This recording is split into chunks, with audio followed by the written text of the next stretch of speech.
Hello friends, नमस्कार। Video की शुरुआत करते हैं जैस्मिन मोगरा के इन सुंदर सुंदर फ्लावर्स से। और वाइट कलर के इतने सुंदर फूल और इतनी अच्छी खुशबू वाला पौधा है ये। बहुत अच्छी खुशबू आती है और इस तरह से इसके जो फ्लावर्स पेंट हो जाते हैं तो इनको हटाते रहना चाहिए, तो और फ्लावर्स को खिलने का मौका मिलता है। देखिए इस तरह से बर्ड्स बनती हैं इसकी और कई सारी वैरायटी होती हैं इसकी। तो मेरे पास भी काफ़ी सारे प्लांट्स लगे हुए हैं मोगरा के और अब सभी फ्लावरिंग कर रहे हैं। और क्योंकि ये खुशबू वाला पौधा है तो इसके फ्लावर्स के ऊपर बहुत सारे पॉलिनेटर्स भी आते हैं और बीच बीच में आपको दिखेंगे बहुत छोटी छोटी ढेर सारी 20-25 के करीब तितलियाँ हैं और बाकी मक्खियाँ वगैरह भी बहुत आने लग गई हैं। एक वैरायटी ये है जिसमें ये मोटा सा फूल आता है, मोतिया कहते हैं इसको। तो ये भी है, ये भी बहुत अच्छे से ब्लूम कर रहा है और ये देखिए। और इसमें खुशबू जो निकलती है ना हवा के साथ साथ, पूरा आस पड़ोस में भी बहुत अच्छे से खुशबू आती है। बाकी रेन लिली वगैरह भी बहुत अच्छे से अब खिलने लग गए हैं। अभी मेरी पिंक कलर की रेन लिली खिली है, बाकी की येलो और वाइट अभी नहीं आई है। तो फ्रेंड्स समर्स के फ्लावरिंग प्लांट हैं ये, और सर्दियों में तो ये डोरमेंसी में रहते हैं। उसके बाद जब हम इन्हें कटिंग करते हैं तो देखिए किस तरह से ब्लूम्स इनकी स्टार्ट हो जाती है और बहुत अच्छे हर ब्रांच पे बहुत अच्छे से फूल खिल रहे हैं। और यहाँ पर कुछ मेरे सर्दी के भी प्लांट्स हैं जो अभी भी ब्लूम कर रहे हैं, तो भी मैंने उनको रखा हुआ है। और ये तो गजानिया है, गजानिया तो अभी और भी चलेगा कुछ दिन। बाकी आज मैं जिस प्लांट के बारे में बात करने वाली हूँ ये है मिराबिलिस का, जिसको 4 o'clock आम भाषा में कहते हैं। और इस तरह से इसमें ट्यूबर्स की तरह से ये आते हैं, कलियाँ बनती हैं। और इसको 4 o'clock कहते हैं क्योंकि ये शाम के टाइम में ब्लूम करता है, रात में भी ब्लूम करता है, बट दिन में इसके फ्लावर्स कम नज़र आते हैं, बहुत कम। इस तरह से इसकी कलियाँ सी लगती हैं और फिर फ्लावर खिलता है। मैंने ये इस प्लांट की एक छोटी सी कटिंग लगाई थी और अभी मैंने कटिंग लगा लगा के इसके ढेर सारे प्लांट्स बना लिए हैं और बहुत बुशी हो गया ये पिंच करके मैंने इसको दूसरी जगह में लगा दिया था। और आप देखेंगे कि इसकी बांस की तरह से इसकी ये जो स्टेम होती हैं ये इस तरह से होती हैं। तो और अगर बहुत ज़ोर से हाथ या हल्के से भी निकल जाते हैं साइड से तो ये बड़े आराम से टूट के गिर जाते हैं, बट मैं इनको वेस्ट नहीं करती। कहीं भी अगर गलती से टूट भी जाती है तो इसको बड़े इजीली मिट्टी में दबा दें तो एक भी अगर इसका नोड एरिया दब जाता है तो इसकी ब्रांच ग्रो कर जाती है, जड़ें बन जाती हैं। तो इसी तरह से इसे ईजी है बहुत लगाना। इस प्लांट को मिराबिलिस जलापा या फिर गुला बांस के नाम से भी जानते हैं। देखिए आप देखेंगे इसकी स्टेम को कि बांस की तरह से इसकी स्टेम है और ये देखिए इस तरह से नज़र आती हैं और काफ़ी नाजुक भी होती हैं, बड़ी जल्दी से टूट भी जाती है बांस की तरह से। जैसे जोड़ होते हैं इनके पास से बड़ी जल्दी से ब्रेक हो जाती है और इनको आप मिट्टी में दबा दें तो कहीं भी कितनी भी कटिंग्स ग्रो कर सकते हैं और कभी भी ग्रो हो जाती हैं।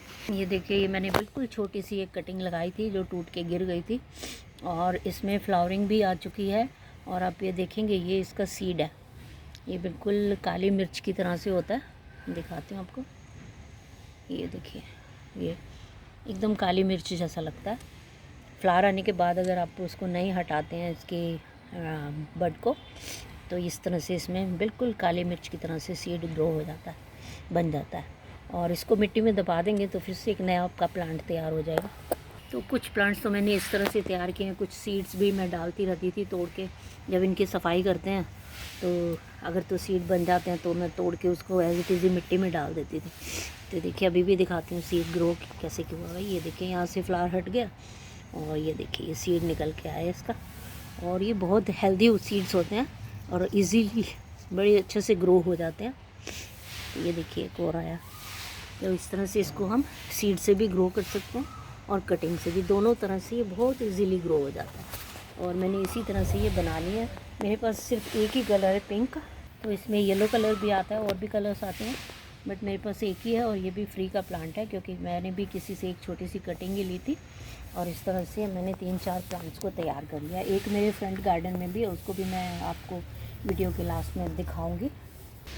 इस प्लांट को ग्रो करना बहुत आसान है, चाहे आप कटिंग से लगाइए और या फिर सीड से लगा लीजिए और बहुत जल्दी से इसकी ग्रोथ हो जाती है।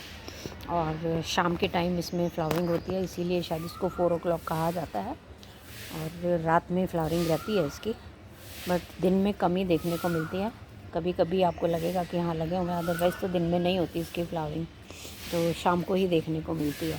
तो इसे लगाना कितना आसान है, किसी भी तरह की मिट्टी में इसको आप लगा सकते हो, और सिर्फ अपनी मिट्टी को थोड़ा सॉफ्ट रखें तो अच्छा रहता है। कोई भी प्लांट हो, चाहे वो मिरेबिलिस का हो या कोई और भी प्लांट हो, मिट्टी हमेशा ही सॉफ्ट और रिच तैयार करनी चाहिए। एक बार इसमें अच्छे से खाद और फंजीसाइड वगैरह मिला दोगे तो बहुत अच्छे से ग्रोथ हो जाती है प्लांट की। और अगर प्लांट की आप ध्यान रखें, ओवर वाटरिंग से बचाएं, सूखने से बचाएं, तो बहुत अच्छे से ग्रो करता है। बहुत ज़्यादा इसको केयर मांगता नहीं है, लेकिन जब अब जैसे समर्स आ गई हैं, समर्स में इसने फ्लावरिंग करनी है, तो समर्स में इसके पानी का खास ख्याल रखें, मिट्टी में नमी बनी रहे। अभी जैसे मेरा पानी देने का टाइम हो गया, ये देखिए एक ही दिन में मिट्टी का क्या हाल हो जाता है। गर्मी बहुत पड़ रही है और बहुत अच्छे से चलता है ये। तो मिट्टी में अच्छे से फंजीसाइड भी मिला लें, और इसके ऊपर पेस्ट का भी अटैक होता है, तो उसके लिए आप टाइम टू टाइम इसमें फंजीसाइड या किसी पेस्टिसाइड का, नीम ऑयल का स्प्रे करते रहें, जैसे आप पूरे गार्डन में करते हैं, तो बहुत अच्छे से ग्रो करता है। हमारे पास इतने सारे प्लांट्स होते हैं, लेकिन सबकी केयर करना भी ज़रूरी होता है, इसीलिए। और ये हमिंग बर्ड्स और तितलियाँ वगैरह सबको अट्रैक्ट करता है। बहुत सारे पॉलिनेटर्स आते हैं इस प्लांट की वजह से भी गार्डन में। तो अच्छा है कि हम अपने प्लांट्स को बिल्कुल अपने बच्चों की तरह से प्यार दें, तो ये भी हमारा उसी तरह साथ देते हैं। फिर गुड़ाई करके इसमें थोड़ी बहुत खाद डालती रहना चाहिए, या फिर लिक्विड फर्टिलाइज़र। जब कलियाँ बन जाती हैं तो इसमें बनाना पील का लिक्विड फर्टिलाइज़र दें तो बहुत अच्छे से ग्रो करता है। या फिर वेजिटेबल्स और हमारे किचन में जितना वेस्ट निकलता है उसका भी पानी बना के 3-4 दिन, हफ्ता भर भिगो के उसको भी अगर छान के देते हैं पानी मिला के, तो बहुत अच्छे से चलता है। बीच बीच में चाहे तो एक आध मुट्ठी करके सॉलिड फर्टिलाइज़र डालते रहें, तो उतना ही प्लांट अच्छे से ग्रो करता है जितना उसको रिच मिट्टी दोगे। तो इस तरह से इस प्लांट को लगाना बहुत ही आसान है।